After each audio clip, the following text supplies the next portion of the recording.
प्रिय दर्शकों, ममता kitchen recipe में आप सभी का बहुत बहुत स्वागत है। आज हरितालिका तीज व्रत है, तो आज हम व्रत हैं सुबह से। अब हम पूजा करने जा रहे हैं, तो क्या क्या सामान लगेगा और पूजा की विधि बताएंगे इस वीडियो में। तो वीडियो में हमारे बने रहिए। तो आइए फिर बताते हैं क्या क्या सामान हमने इकट्ठा कर लिया है।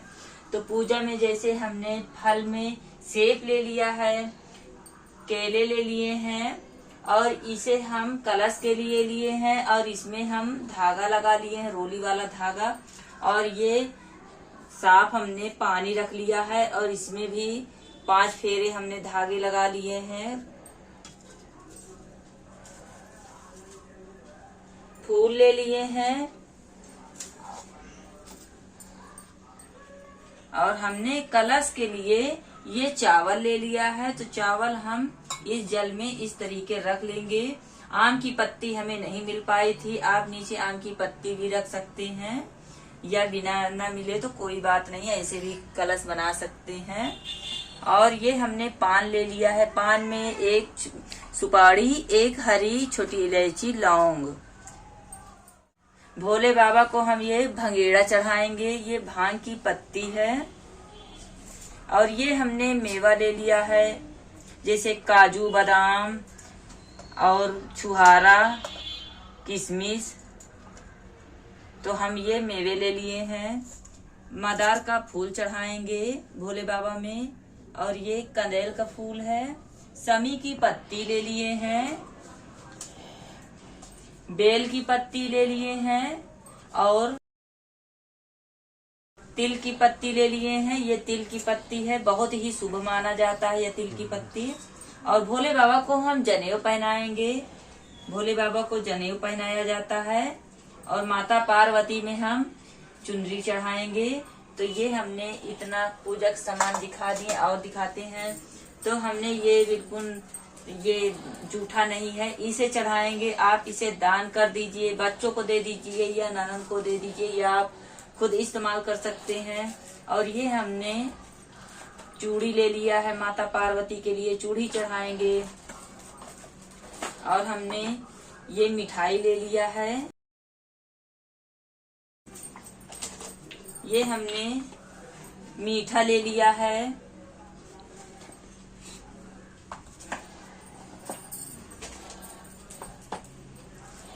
और माता पार्वती में श्रृंगार का सामान, ये जैसे हमने जूड़ा ले लिया है, बिंदी ले लिए हैं, नेल पॉलिश है। और ये मार्केट में बहुत ही आसानी से मिल जाता है। इसमें काफी सारा सामान, जितना श्रृंगार का सामान रहता है तो सभी रहता है। जैसे हरी पत्ती वाली मेहंदी पिसी हुई, चूड़ी, कंघी, सिंधौला, छीर, काजल, कलर, बिंदी, शीशा। तो ये सभी सुहाग चीज माता पार्वती को चढ़ेगा। तो आइए फिर माता पार्वती और भोले बाबा और श्री गणेश जी की मूर्ति हम रखते हैं। तो सबसे पहले हम भोले बाबा, माता पार्वती और श्री गणेश जी की हम मूर्ति स्थापित करते हैं। ये देखिए भोले बाबा जी बैठे हुए हैं और बीच में गणेश जी बैठे हुए हैं और माता पार्वती जी हैं। तो भोले बाबा माता पार्वती को स्थापित करते हैं।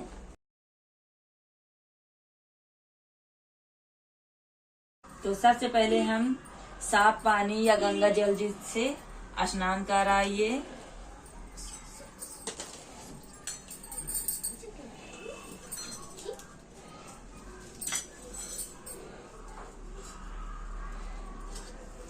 कलश रखेंगे बगल में, ऊपर नारियल रख देते हैं। तो हम कलश को इस साइड रख देते हैं ताकि अभी दीपक जलाएंगे, सामान चढ़ाएंगे माता पार्वती भोले बाबा जी के सामने। तो अब हम दीपक जलाएंगे।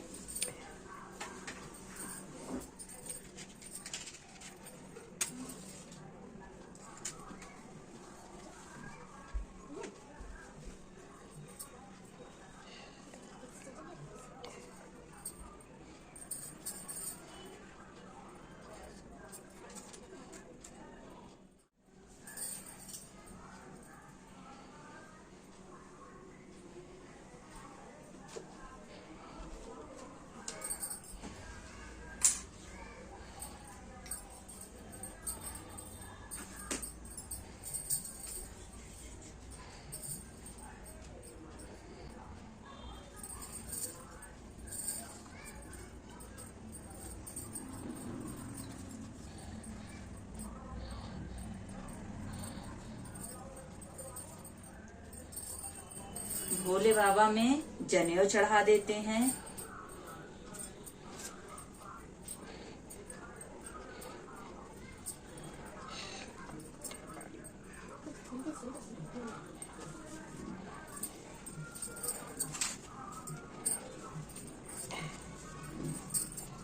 भोले बाबा में चंदन चढ़ा देते हैं, लगा देते हैं इस तरीके। गणेश जी में चंदन लगाएंगे, कलश में भी चंदन लगा देते हैं।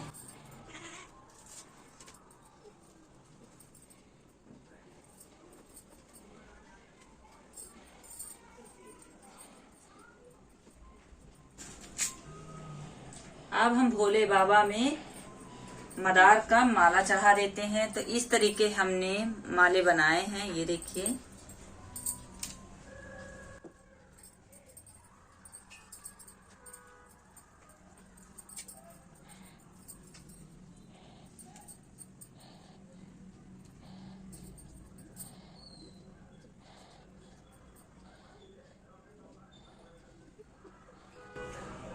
माता पार्वती में माला चढ़ा देते हैं।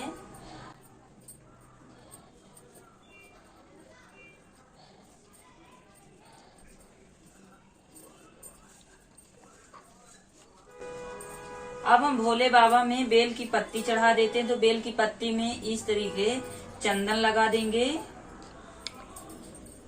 आप इस तरीके लगाइए या ओम नमः शिवाय लिख दीजिए।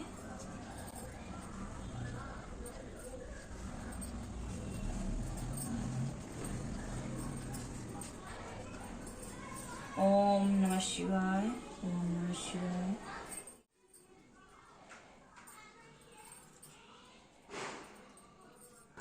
ये धतूर का फूल है। भोले बाबा में धतूर का फूल, कनैल का फूल और ये मदार का फूल चढ़ा देते हैं। बहुत ही शुभ माना जाता है और भोले बाबा यह फूल बहुत ही पसंद करते हैं। माता पार्वती में तिल्ली की पाती चढ़ा देते हैं।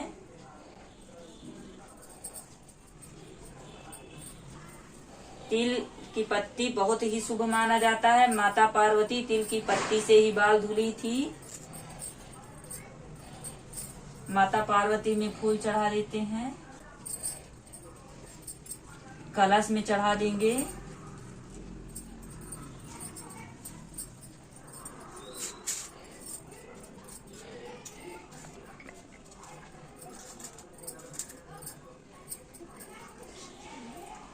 मेवा चढ़ा देंगे।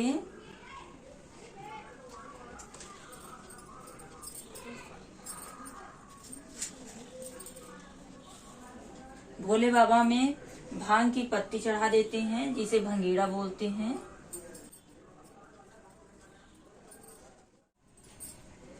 अब हम फल चढ़ाएंगे।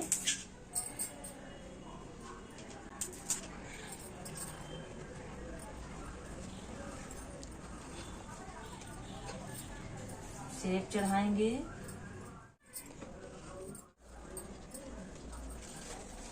गणेश जी में भी चढ़ा देते हैं सेब। अब हम माता पार्वती में श्रृंगार का चाव चढ़ाएंगे। तो जैसे ये हमने जूड़ा चढ़ा दिया, नेल पॉलिश चढ़ा देते हैं माता पार्वती में, बिंदी चढ़ा देते हैं।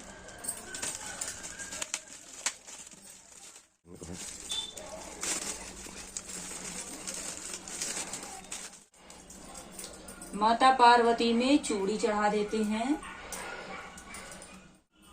कंघी चढ़ा देंगे माता पार्वती में। क्षीर चढ़ा देंगे। सिंधौला चढ़ा देते हैं। मेहंदी चढ़ा देते हैं। पैर में लगाने वाला कलर है, इसे चढ़ा देते हैं। बिंदी एक माता में लगा देते हैं और बाकी चढ़ा देंगे।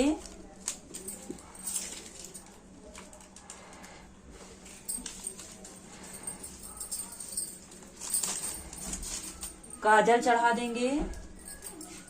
शीशा चढ़ा देंगे। माता पार्वती में सिंदूर लगा देते हैं।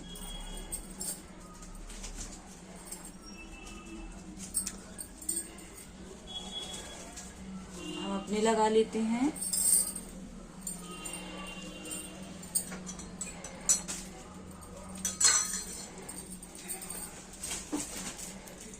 क्लिप चढ़ा देंगे।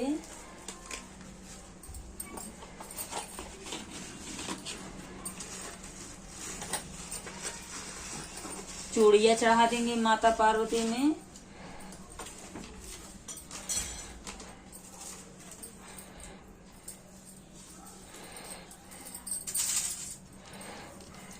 माता पार्वती में चांदी की पायल चढ़ाएंगे। तो आप बिछिया भी चढ़ा सकते हैं, पायल भी चढ़ा सकते हैं, या आपके पास ना हो तो ना चढ़ाइए, अगर हो तो चढ़ा दीजिए। बहुत ही शुभ माना जाता है, इसलिए कि साल भर का त्योहार है। साल भर में यह त्योहार एक बार आता है।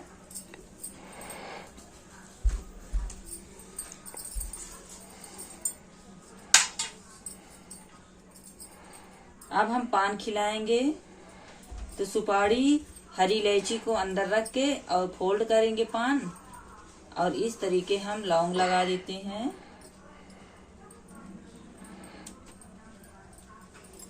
चढ़ा देते हैं भगवान जी में। मीठा का भोग लगाएंगे। भोले बाबा में लगा देते हैं। माता पार्वती में लगाएंगे। गणेश जी में लगा देते हैं।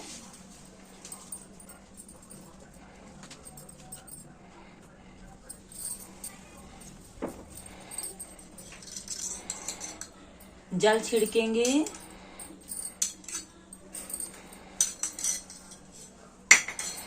अब हम हरितालिका तीज व्रत कथा कहेंगे। तो कथा पढ़ने से पहले हम चंदन लगा देते हैं किताब में भोले बाबा को। गणेश जी में लगाएंगे। माता पार्वती में सिंदूर लगा देते हैं। अपने सिंदूर लगाएंगे। अब हम किताब पढ़ेंगे।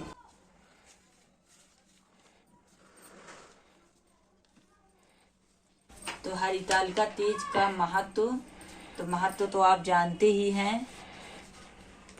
और ये पूजा का सामान है। तो पूजा का सामान हमने चढ़ा दिया। तो अब हम हरितालिका तीज व्रत कथा प्रारंभ करेंगे। श्री सूत जी कहते हैं कि कल्प वृक्ष की माला से सुशोभित अलकों वाली और दिव्य वस्त्र धारण करने वाली श्री पार्वती जी और मुंडों की माला से विभूजित मस्तक वाले दिवंगत श्री शिव जी की प्रणाम करता हूँ। एक समय रमणीक कैलाश पर्वत के शिखर पर बैठी हुई पार्वती जी ने भगवान शिव से पूछा कि हे महेश्वर, आप मुझे कोई गुप्त से गुप्त व्रत कथा बताइए।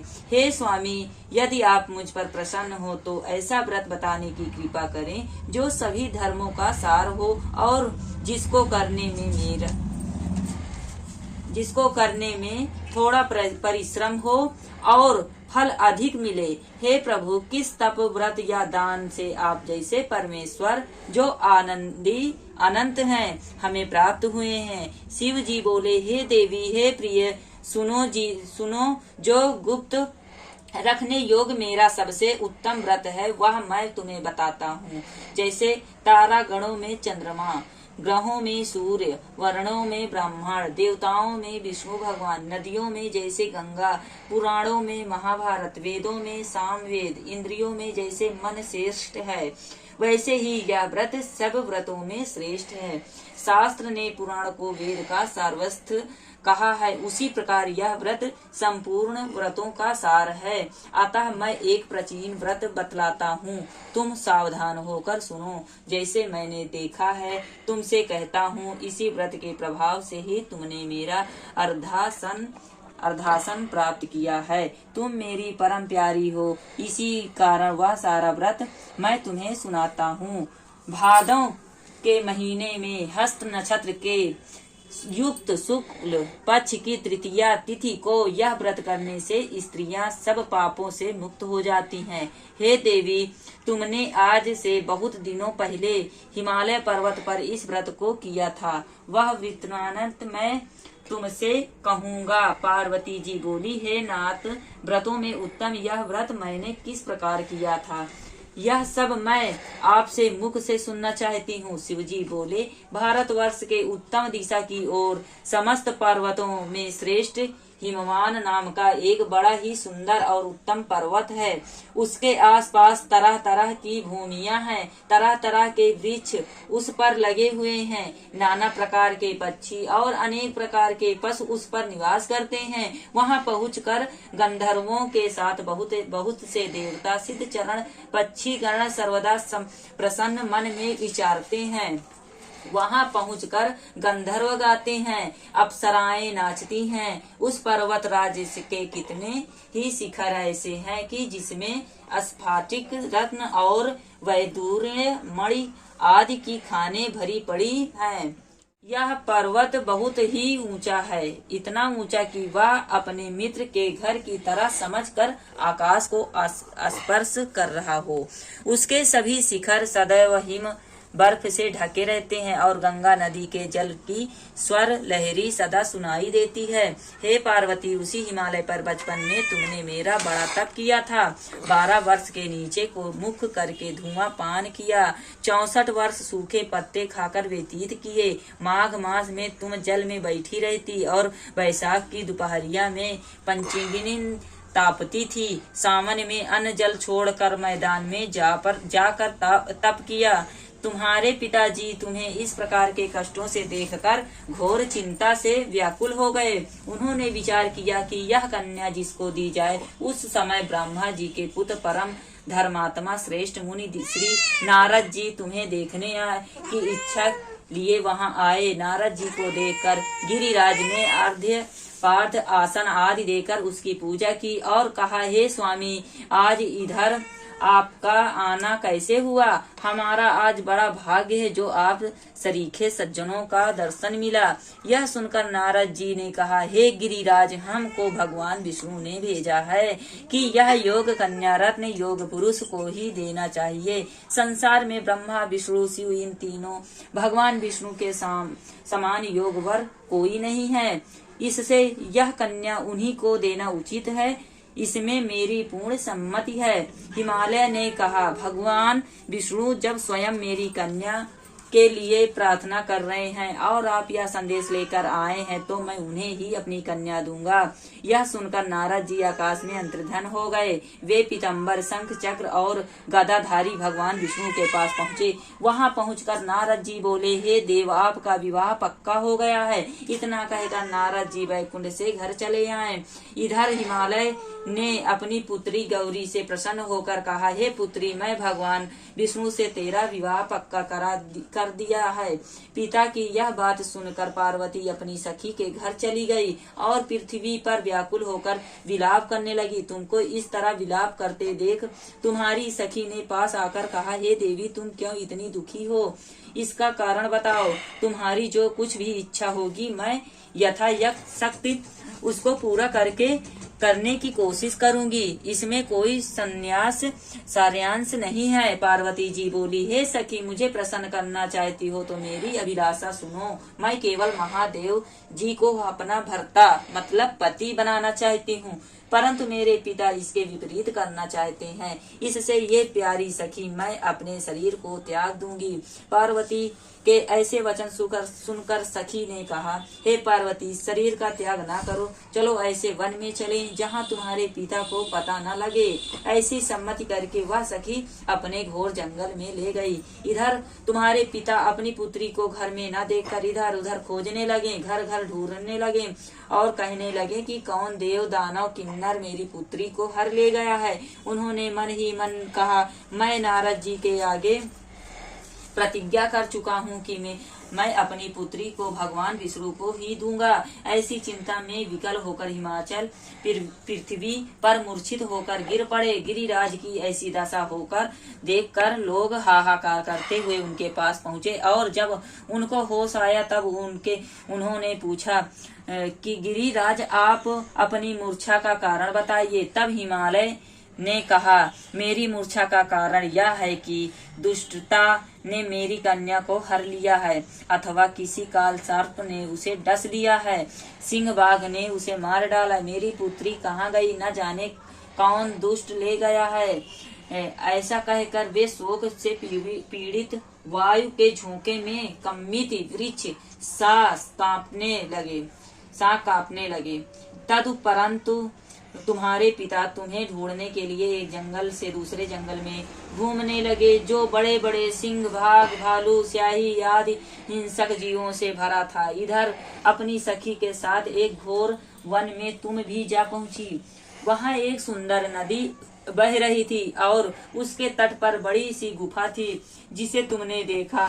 तब अपनी सखी के साथ तुमने उस गुफा में प्रवेश किया। खाना पीना त्याग करके वहां तुमने मेरा पार्वती युक्त बालू का लिंग स्थापित किया। उस दिन भादव मास की तृतीया थी, साथ में हस्त नक्षत्र भी था। तदुपरांतु गाना बजाना व रात जागरण भी किया। इस प्रकार तुम्हारा परम श्रेष्ठ व्रत किया। इस व्रत के प्रभाव से मेरा आसन हिल गया, जिससे मैं तत्काल उस स्थान पर जा पहुंचा जहां पर तुम मेरी सखी के साथ थी। वहां पहुंचकर मैंने तुमसे कहा कि हे वरानने, मैं तुझ पर प्रसन्न हूँ, वर मांगो, तुम क्या चाहती हो। तब तुम बोली, हे महेश्वर, हे देव, यदि आप मुझ पर प्रसन्न हो तो मेरे पति बने। यह सुनकर मैंने कहा, तथास्तु, अर्थात ऐसा ही होगा। यह वरदान देकर मैं कैलाश पर आ गया। फिर सवेरा होते ही तुमने नदी में पूजा विसर्जन करके सखी सहित महाव्रत का पारण किया। इसी समय तुम्हारे पिता हिमाचल तुम्हें ढूंढते हुए वहां पहुँचे। चारों दिशाओं में तुम्हें जब न पाया तब वे व्याकुल होकर पृथ्वी पर गिर पड़े।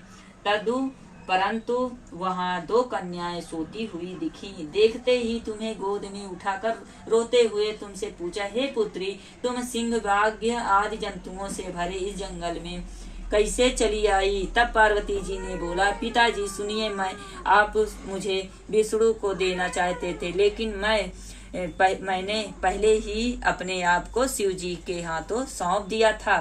आपने मेरी बात टाल दी, इससे मैं बीहड़ वन से चली आई। परंतु अब यदि आप मेरा विवाह शिव जी के साथ करेंगे तभी मैं घर चलूंगी, नहीं तो मैं यहीं रहने का निश्चय कर लिया है। तब तुम्हारे पिताजी ने कहा कि हे एवं मस्तु, मैं शिव जी के साथ ही तुम्हारा विवाह कराऊंगा। उनसे ऐसा कहने पर ही तुम घर आई और मेरे साथ तुम्हारा विवाह संपन्न हुआ। इसी कारण तुमने मेरा अर्थशासन पाया। तुमसे आज तक किसी के सामने मुझे यह व्रत कहने का अवसर प्राप्त नहीं हुआ। हे देवी, मैं तुम्हें यह वृत्तांत भी तो सुनाता हूँ कि इस व्रत का नाम हरितालिका क्यों पड़ा। तुमको आली सखी हर ले गई थी, इसी कारण इसका नाम हरितालिका पड़ा। पार्वती जी ने कहा, हे प्रभु, आपने इसका नाम तो बताया, किंतु इस व्रत की विधि भी बताइए। इस व्रत को करने से क्या पुण्य लाभ मिलता है, वह क्या फल मिलता है, तथा किस प्रकार से कौन इस व्रत को कर सकता है। तब शिवजी पार्वती से बोले, हे प्रिय, यह व्रत स्त्री के सौभाग्य का कारण है। जो स्त्री सौभाग्य चाहती है वह यत्न पूर्वक इस व्रत को करें। व्रत के दिन पूजा के लिए पहले केले के खंभे आदि सुशोभित कर एक सुंदर मंडप बनावे। उसमें रंग बिरंगे रेशमी कपड़े से चंदवा कर चंदन आदि सुगंधित द्रव्यों से वह मंडप लिपवावे। फिर शंख में भेरी मृदंग आदि बजवावे। वह मंडप मेरी मंदिर है, इसलिए नाना प्रकार के मंगल गीत वहाँ होने चाहिए।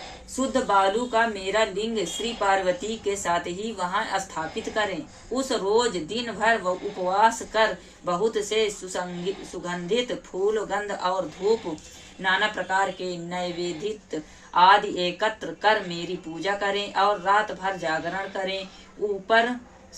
ऊपर जो वस्तुएं गिनाई गई है उनके अतिरिक्त नारियल, सुपारी, जमीरी, नींबू, लौंग, अनार, नारंगी आदि जो जो फल प्राप्त हो सके उन्हें इकट्ठा कर लें। उस ऋतु में जो फल तथा फूल मिल सके विशेष रूप से रखें। इसके बाद धूप दीपक से पूजन करें। यह मंत्र कहें: शिव शांत पंचमुखी शूली नंदी भृंगी महाकाल गणों से युक्त शुभ आपको नमस्कार है। शिवा शिव प्रिय प्राकृति सृष्टि हेतु श्री पार्वती सर्वमंगला रूपा शिव रूपा जग रूपा जगत रूपा आपको नमस्कार है। हे शिवे, हे नित्य कल्याण कारिणी जगदम्बे शिव स्वरूपे आपका बारंबार नमस्कार है। आप ब्रह्मचारिणी हो, जगत की धात्री सिंह वाहिनी आपको नमस्कार है। संसार के भय संताप में से मेरी रक्षा करो। हे पार्वती, जिस इच्छा से हमने तुम्हारी पूजा की है, हे महेश्वरी उसे पूजा करो। और हे पार्वती, राज सौभाग्य संपत्ति हमको प्रदान करो। शिव जी बोले: हे देवी, इन मंत्रों तथा प्रार्थनाओं के द्वारा मेरे साथ तुम्हारी पूजा करे। तदंतर विधि पूर्वक तथा कथा सुने और ब्राह्मण को वस्त्र, गौ, सुवर्ण आदि प्राप्त करें। इस तरह से स्त्री अपने पति के साथ भक्ति युक्त चित्त से इस सर्वश्रेष्ठ व्रत को सुनती है तथा कथा करती है। इसके सभी पाप कष्ट दूर हो जाते हैं।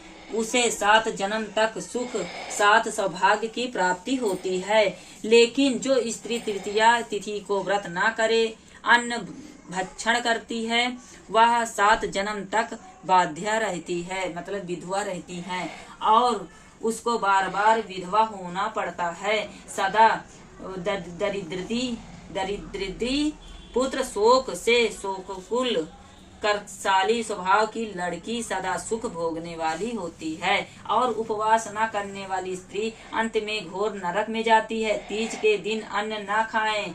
अन्न खाने से सुकरी बनती है, फल खाने से बंदरिया बनती है, पानी पीने से जोंक बनती है, दूध पीने से नागिन बनती है, मांसाहारी खाने से बाघिन बनती है, दही खाने से बिल्ली बनती है, मिठाई खाने से चींटी बनती है, अन्य वस्तुओं को खाने से मच्छिका मक्खी के जन्म में आती है। उस दिन सोने से अजगरी और पति को ठगने से कुकड़ी मुर्गी होती है। शिव जी बोले: इसी कारण सभी स्त्री को यह प्रयत्न पूर्वक सदा यह व्रत करते रहना चाहिए। दूसरे दिन स्वर्ण, तांबा अथवा बांस या मिट्टी के पात्र में पकवान, फल, वस्त्र आदि दक्षिणा रख कर ब्राह्मण को दान करें। दूसरे दिन व्रत का पारण कर व्रत की संपत्ति होने पर भोजन ग्रहण करें। जो स्त्री इस प्रकार का व्रत करती है वह मेरे समान पति पाती है, और जब वह मरने लगती है तो तुम्हारे समान उसका रूप हो जाता है, और पृथ्वी में विविध भोग कर अंत में संयुक्त मुक्त पाती है। यह कथा सुनने से स्त्री को हजारों अश्वमेघ और सैकड़ों वाजपेय यज्ञ करने का फल प्राप्त होता है। हे देवी, इस प्रकार मैंने यह सब व्रतों में उत्तम व्रत बतलाया है, जिसके करने से स्त्रियां सब पापों से निसंकलन से छूट जाती है। जय भोले बाबा महाराज। तो कथा समाप्त हो गई है। अब आरती बाकी है, तो आरती आज हम थोड़ा धूप बत्ती से आरती दिखा देते हैं। कल पूरी आरती हम पढ़ेंगे, फिर हम व्रत तोड़ेंगे।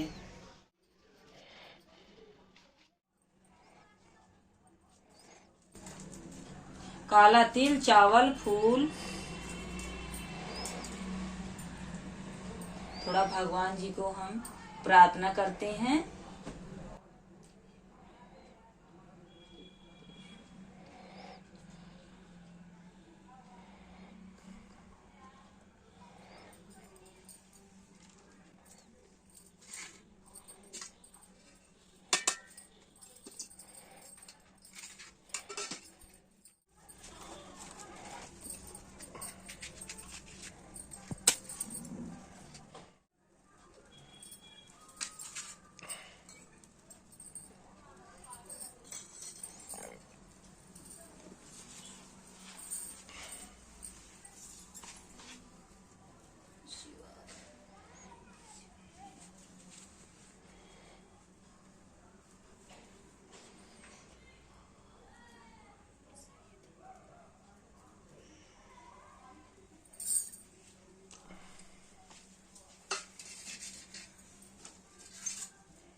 पूजा हमने कर लिया है, पूजा हमारा समाप्त हो गया है।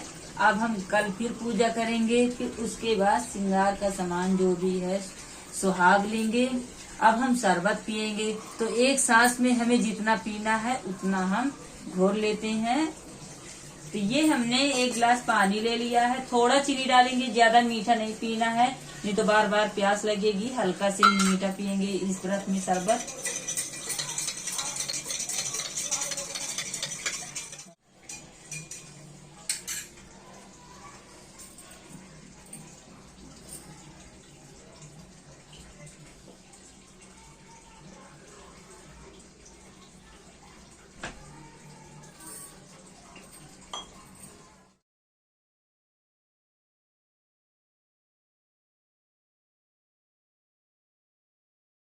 तो दोस्तों हमने 1 गिलास नहीं पी पाया, आधी गिलास पिए, इतना बच गया है, ये देखिए।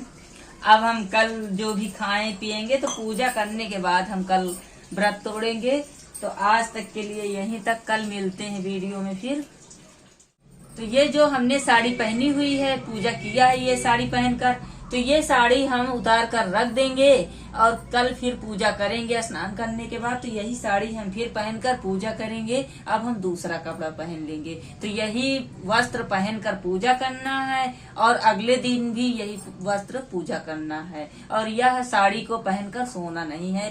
साड़ी हो या लहंगा हो तो उतार कर रख दीजिए, या अगर आप जागरण करना चाहते हैं, भजन कीर्तन, तो आप पूरी रात जाग सकते हैं, या तो सोना चाहते हैं तो कपड़ा चेंज कर लीजिए, फिर अगले दिन पहनकर पूजा करके फिर आप खाइए पिए, जो इच्छा हो वो करिए।